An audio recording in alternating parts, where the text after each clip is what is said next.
Welcome to the Principles of Success. My name is Nathan, and this is Season 1, Episode 10. And this month, we are talking about learning. And for today, I wanted to start off by talking about stress and hardship. Aren't I very motivational? And how it relates to learning.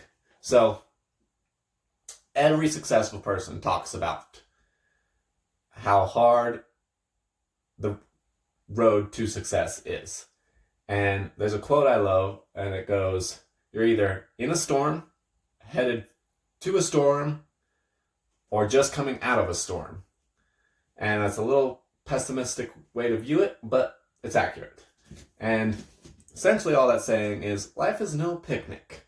You're going to go through some stuff, and there's no avoiding it. There's plenty of pain out there in the world for everybody. And that's just part of life.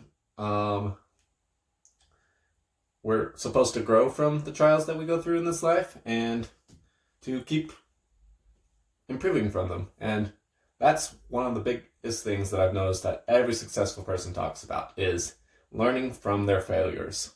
Because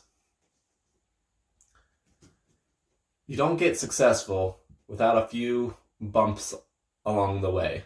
I've made many a mistake at this point in very different categories, and it's important not to let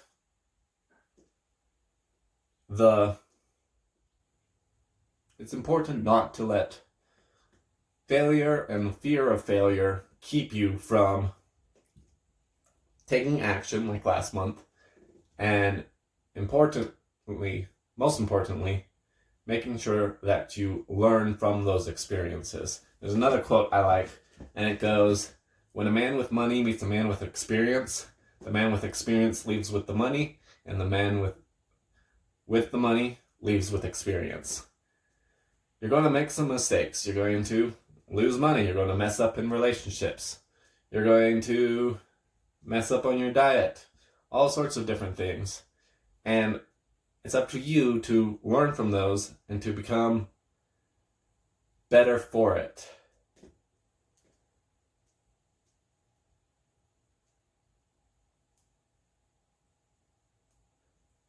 Because just by process of elimination, you're going to figure out the right answer. If there's 5 different paths ahead of you, and you try 4 of those paths, and all 4 suck, then door number 5 is the correct option. In fact, that's how I take tests for anybody who's still in the test-taking stages of their lives. It's a lot easier to figure out the stupid answers and limit it down to, a lot of times down to one answer, than it is to try and figure out what the correct answer is out of a long list. So, process of elimination. Failure is great at process of elimination.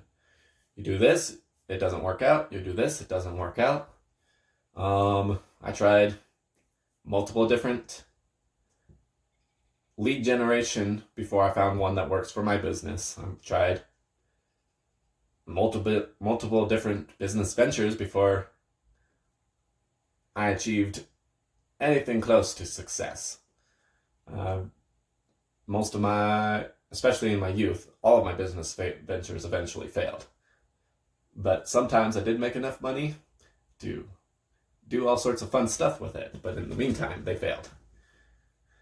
So, as you're failing, as you're going through these trials, as you're going through the hardship and the stress, you're going to learn from it, correct, keep going, and learn to deal with stress. Everybody's freaking out about this coronavirus crap, and I'm like, okay, no big deal. I'm not worried about it. Last episode I said don't worry about it. Be prepared. If you're prepared, you have nothing to fear about. If you get yourself into a position where you're not vulnerable, there's zero reason to be nervous. In fact, another quote on stress is all the stressing you do won't change the outcome. So if you stress a ton, or you stress none, it's not going to change anything. You can take actions you can be precautious. Like, I've taken multiple actions, but I have zero stress, if that makes sense.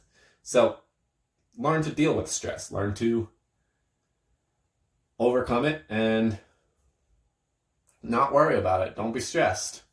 Nutritional wise, there's actually some great supplements I know for stress in particular. I'm trying to remember it off of the top of my head. If I do remember, I'll put it down in the description below, so check that out. But supplementation, the brain chemical cortisol is the chemical responsible for the emotion of stress. So by changing your diet and adjusting it so that way there's not the resources as much, the abundance of resources for your brain to produce that cortisol, it will help reshape your emotional baseline, basically. Some people have a much lower baseline for stress than others, and a good portion of that is their diet and psychology.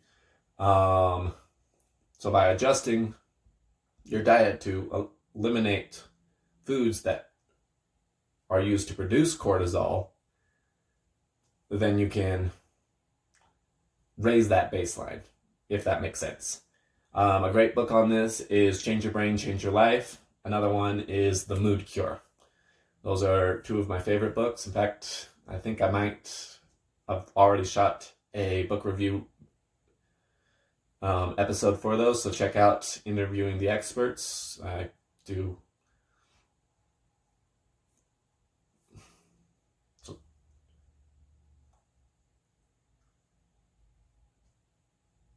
so check out Interviewing the Experts.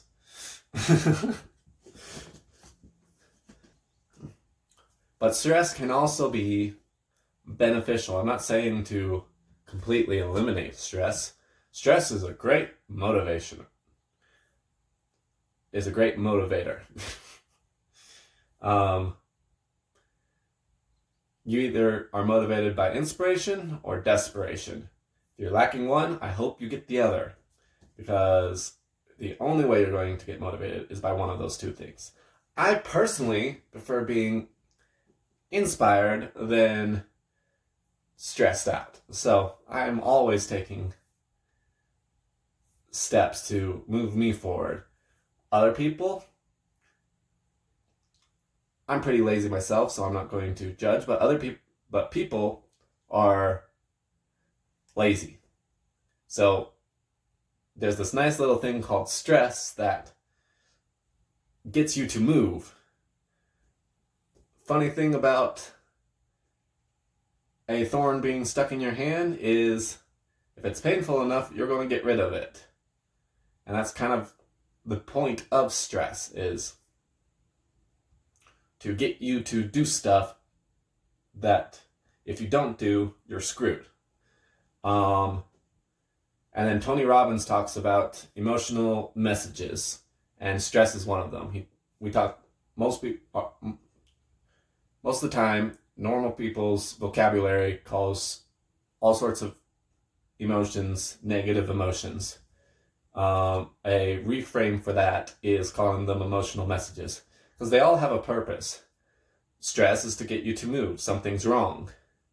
Anxiety is a feeling of unpreparedness. So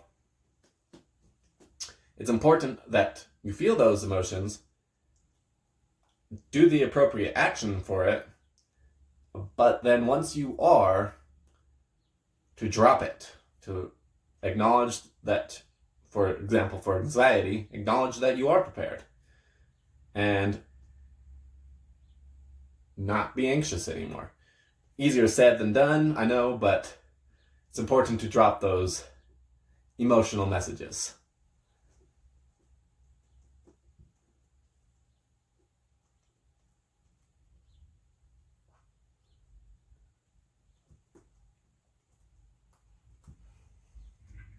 And then another note on crisis and hardship. This is a financial note. The best time to make money is in the hardest of times, because essentially how money works is you fulfill a need and people pay you for it. That's how pretty much all income generation works. You fulfill a need and people pay you for it. And that can be all sorts of stuff. Somebody needs a job to be done, they'll give you a small hourly wage to get that job done. Somebody needs something invented like a car, they're going to pay a lot of money to whoever invents the car. And you need a place to live, people will pay for a place to live. That's how money works. So in times of crisis, in times of anxiety and fear and stress, there is a whole lot of need that is coming up, because when, like I just talked about, anxiety is a feeling of unpreparedness, and stress is a motivator. So when people are stressed and anxious, they're motivated to change something because they don't feel prepared. And if you have whatever they need to feel prepared, they will pay you handsomely. That's why the best way to invest money is buy when everybody's freaking out and the stock market is tanking, and sell when everybody is thinking that it's going to last forever. That's how lots of people have made millions of dollars. And if you have any cash on hand during a crisis, if you're prepared, so like I have food storage and stuff like that. So if you have excess cash on hand, I strongly encourage investing during times of crisis. For instance, if you're listening to this live, coronavirus, everybody's freaking out. It'll be over hopefully soon, but in the meantime, everybody's still freaking out. So now would be the perfect time to invest any excess cash you have instead of just leaving it to sit in the bank.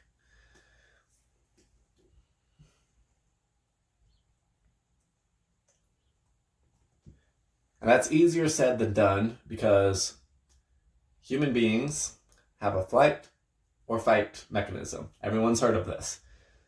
I want to go a little bit more in depth on that, because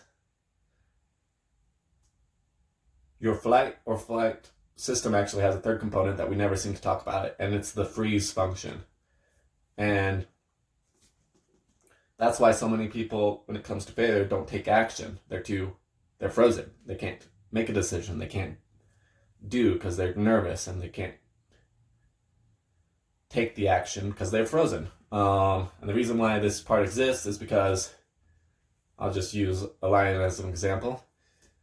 You come across a lion, you can either try and fight the lion, not very effective. You can run away from the lion, but if the lion catches you, getting eaten alive is not a fun experience. So our brains were designed to give us a freezing, numbing sensation.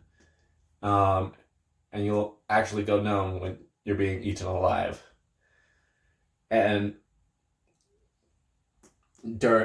we live in a modern age where the likelihood of you getting eaten by a lion is a lot slimmer, but there's still perceived danger all around us.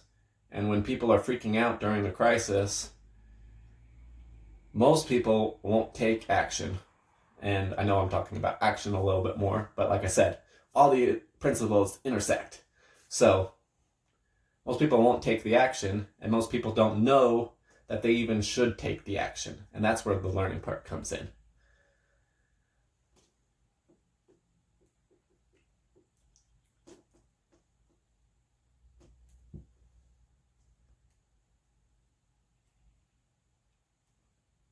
And running away doesn't work very well either, because running away kind of sucks. You leave behind everything and try to get to safety.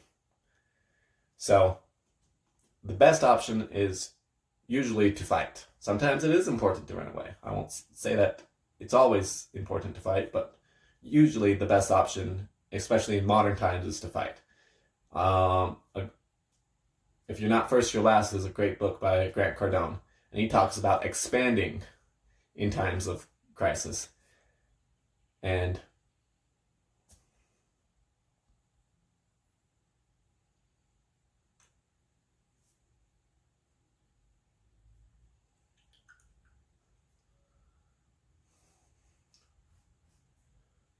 to not shrink and downsize and all of that, but to take the actions to grow. And the reason why I'm talking about all this is because it's important for you to know.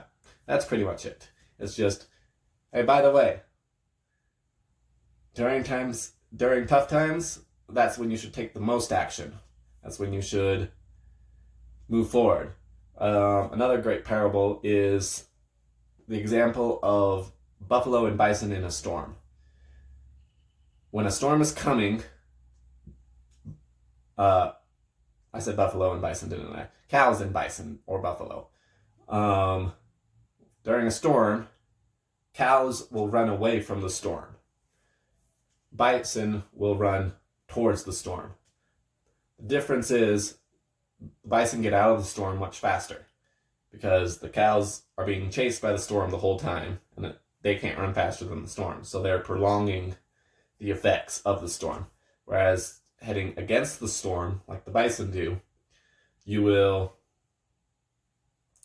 storm's going one direction, you're going the opposite direction. You'll get through it quicker.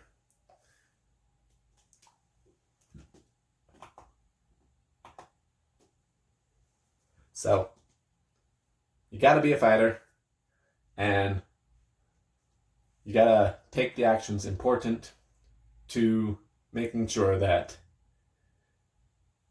during times of opportunity, during failure, learn from those failures, take the actions, and repeat. And another reason why it's super important to learn from failure is because it's really annoying failing once. Doing the exact same thing and failing again is just pointless. So make sure that you learn from your failures, move forward, and keep going. I think I'm going to wrap it up here for today. Hope you enjoyed. If this brought value to you, share it with your friends and family. And I will see you all next week.